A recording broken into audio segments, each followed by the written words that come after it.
The rain pounded the roof of the little church on Maple Street, where the whole town of Willow Creek had gathered to say goodbye to Old Man Thompson.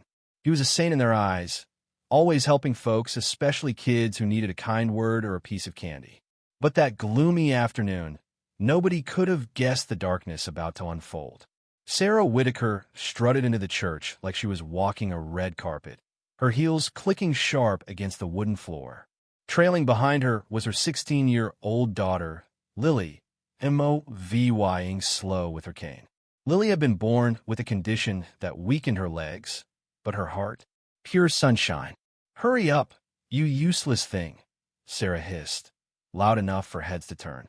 Lily tried to keep pace, her legs aching, her eyes already wet.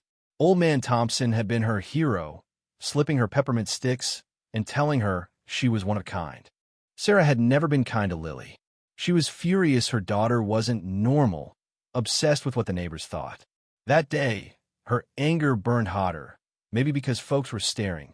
During the Sarah VYC, Lily's quiet sobs broke the silence as Thompson's family shared stories of his work with disabled kids. She remembered how he'd sit with her after school, helping her read, making her believe she could do anything. "Stop bawling like an idiot," Sarah whispered, her nails digging into Lily's arm. Leah VYing angry red marks. Lily tried to choke back her tears, but they kept falling. Thompson had been like a grandpa to her, and now he was gone. After the Sarah VYC, the crowd moved to the cemetery, rain soaking their coats. Lily lagged behind, her cane sinking into the mud. Sarah was up front, laughing with other women, playing the part of a grieved VYing friend. But Lily knew her mom's true colors cold and cruel. At the graveside, the pastor's words about Thompson's kindness hit Lily hard.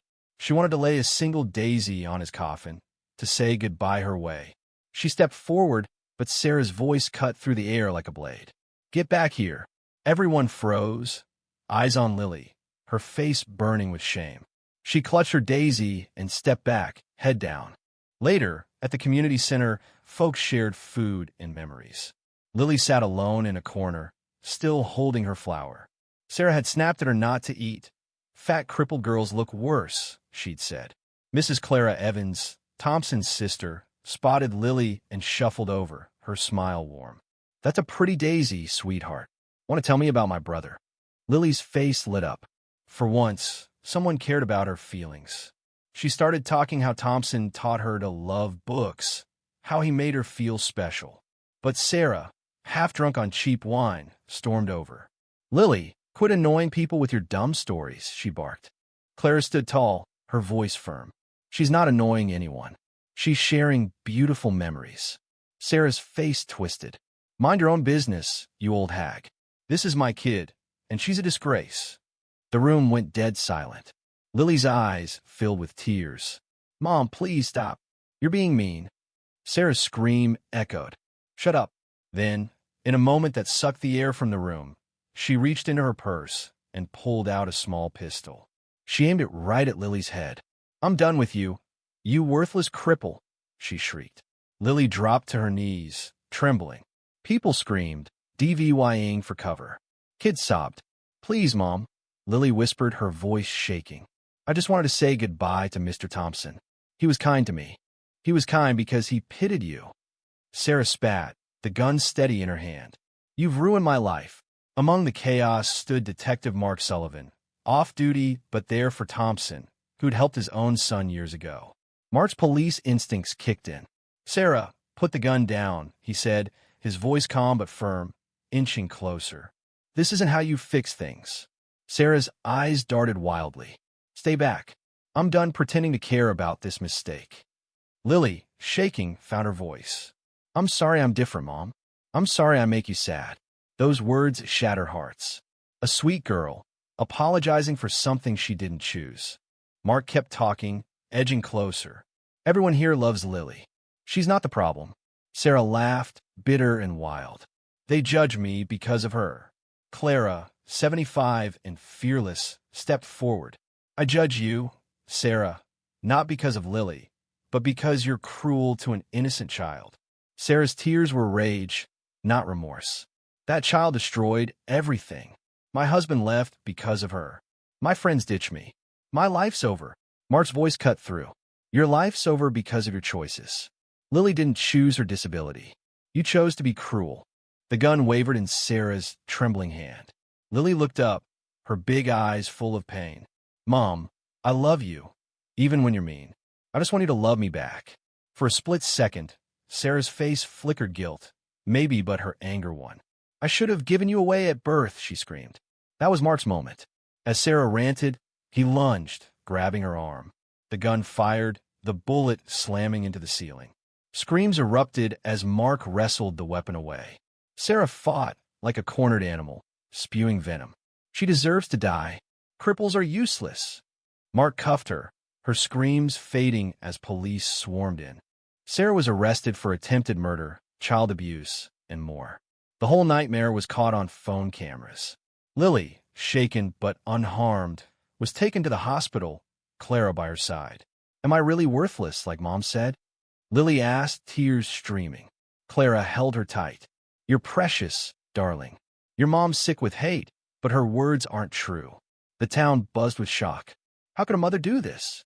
Stories poured in about Lily's kindness, her quiet strength. Thompson's son, Nathan, flew in from out of state. Dad always said Lily was the bravest kid he knew, he told police, worried about her home life. Detective Sullivan dug deeper, and the truth was uglier than anyone thought. Neighbors reported years of abuse, Sarah hitting Lily, screaming at her. Social Sarah VYCS had been called, but Sarah was sly, blaming Lily's bruises on her clumsy disability. Teachers shared how Lily showed up hungry, tired, hiding marks. Her school counselor found Lily's diary, its pages gut-wrenching. Saw Mom said, I'm an embarrassment again. I try to walk faster, but my legs hurt. I wish I wasn't born this way. Mr. Thompson gave me a book today. He said I'm smart. I hope Mom doesn't see it. I pray she'll hug me someday. Saw. 3 months later, Sarah's trial packed the courtroom. Her fancy lawyer claimed she was stressed from raising a disabled child, but prosecutor Emily Harper wasn't HOA-ing it. Stress doesn't justify aiming a gun at your kid's head, she said. Plenty of parents raise disabled kids with love. Sarah chose cruelty. Lily testified, scared but steady, Clara holding her hand. Mom was always mad at me, she said softly. She called me stupid, ugly, said I ruined her life. She hit me when I couldn't walk fast. Asked if Sarah was ever kind, Lily paused. Sometimes, when people were watching, she'd pretend. But alone, she was mean. The courtroom wept. Videos from the funeral showed Sarah's gun pointed at Lily. Her VY little words clear, you worthless cripple. Text from Sarah's phone sealed her fetish plan to get rid of Lily, even researched institutions to dump her in. One message to her sister read, Lily ruins everything. I wish she'd vanish. Her sister begged her to love Lily. Sarah replied, I hate looking at her. Lily's final words to the judge were a showstopper. I know Mom doesn't love me, she said, voice clear. It hurts, but I don't want revenge. I just want to be safe and find someone who cares. Mr. Thompson said being different doesn't make you less. I want to help other kids like me. The judge, eyes wet, called her remarkable. The jury took 2 hours. Guilty on all counts. Attempted murder, child abuse, assault, and more. Judge Reynolds stared Sarah down. In 30 years, I've rarely seen such cruelty to an innocent child. Lily's disabled, but you, Sarah, are the one who's broken morally. You're a danger to her and society. Life without parole. Sarah exploded, blaming Lily even as guards dragged her away. That useless girl ruined me. Clara, at 75, began adopting Lily, saying, Thompson would have wanted me to love her. She's a blessing, not a burden. The town rallied funds for Lily's care, a scholarship in her name, job offers for her future. Lily's first night with Clara, she asked, Am I really safe? Clara tucked her in. You're safe, loved, and home. 2 years later, Lily stood before that same judge, not for a trial, but to speak at a child protection event. I'm Lily, and I serve VY Ved, she told the crowd. Being different isn't wrong. Being cruel is. I want kids to know they deserve love. In prison, Sarah saw the news but stayed cold. Lily didn't dwell on her. She was too busy levying, learning, helping others. The town never forgot that awful day, but they cherished how Lily turned pain into purpose. Pro-vying real strength comes from a good heart. What do you think? Could Sarah have ever changed, or was she too far gone? Should Lily forgive her mom someday? Or is MOVYing on the best justice? How would you have reacted if you were there? Drop your thoughts below, hit that like button, and subscribe for more stories that'll make you think.